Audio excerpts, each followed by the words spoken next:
Welcome to News B. Toronto woman turns to Facebook hoping to find a surrogate mother, CBC News. When Karen Scutt had a stillbirth earlier this year, she promised her husband she was going to keep trying. But after a series of heart attacks, doctors told her another pregnancy might kill her. Now, after posting her story on Facebook, she says women are offering to be her surrogate. Karen Scutt posted her story on Facebook recently, and a number of women rave responded with an offer to be her surrogate. CBC. When Karen Scutt had a stillbirth earlier this year, she made a promise to her husband that it wasn't the end, she wasn't going to stop trying to have a child. But her plans for another pregnancy were soon dashed when doctors told her that it could lead to her death. Scutt is not one to give up that easily though. She has recently turned to social media hoping to find a surrogate to have her baby. In January and February, I was pregnant with a baby girl and going over the moon.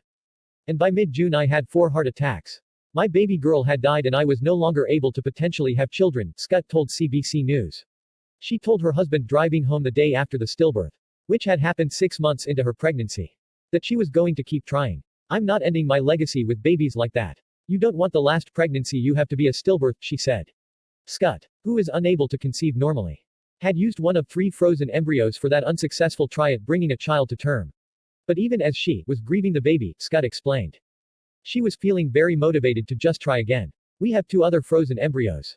I was even considering, if they didn't work, going into a whole other round of, she said. But just a day after speaking with her fertility doctor about another attempt, she suddenly felt ill during a meeting with a business partner. Karen Scutt says she was told by doctors, if I used any fertility treatment, there is a good chance I would die. Karen Scutt Facebook. Her business partner drove her to the emergency room where she was told an hour and a half later she'd had a very serious heart attack. And that it was not the first. That was the 3rd heart attack I had that week, she said.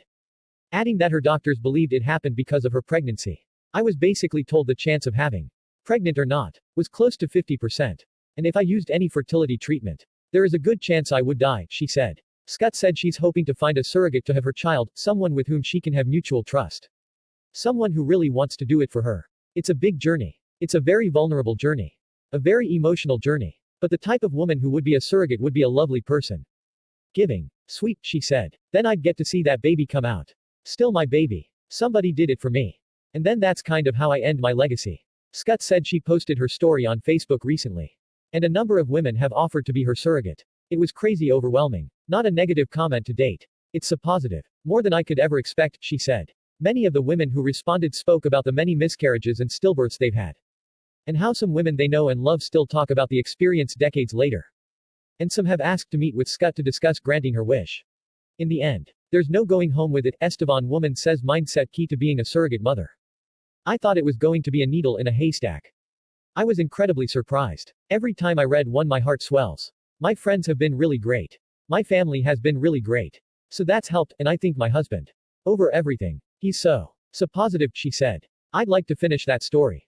And if they don't work and nothing kind of comes out of it, I think we'll be okay, and there's adoption obviously. Text source, cbc.ca. Thanks, don't forget to subscribe and like. Leave your comments below. See you soon for more News B.